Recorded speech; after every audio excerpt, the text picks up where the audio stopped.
E aí, bom dia! If you are learning Portuguese, you probably already know that the verb to be can mean two different verbs in Portuguese, ser and estar.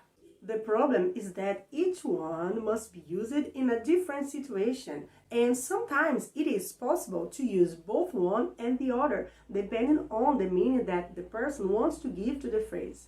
In this video, I will teach you 3 situations where you should use the verb ser. But first, don't forget to give thumbs up and subscribe to the channel so you don't miss any video, okay? Localização permanente. Onde é o shopping? O shopping é logo ali. It is also common for us to use the verb ficar to talk about the permanent location of something.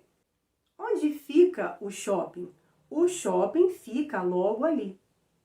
As you may have noticed, I didn't just say location, but permanent location.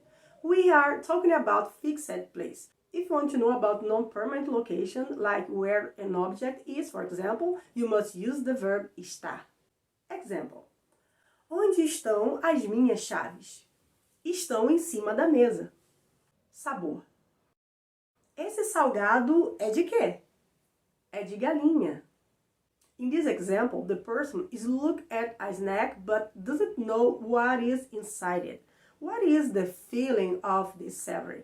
This is a good phrase to memorize if you plan on coming to Brazil. You will probably find some different foods. So now you know how to ask to find out what that food is made of. Finalidade.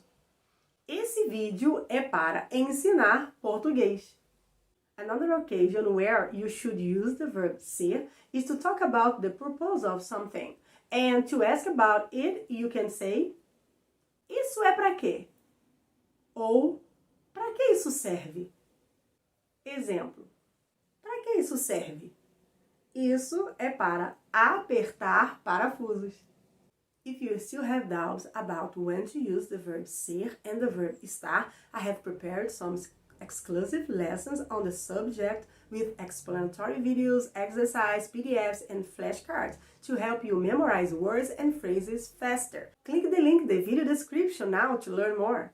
If you liked the video, give thumbs up and subscribe to the channel to continue receiving more Portuguese tips. Thank you for watching and até mais!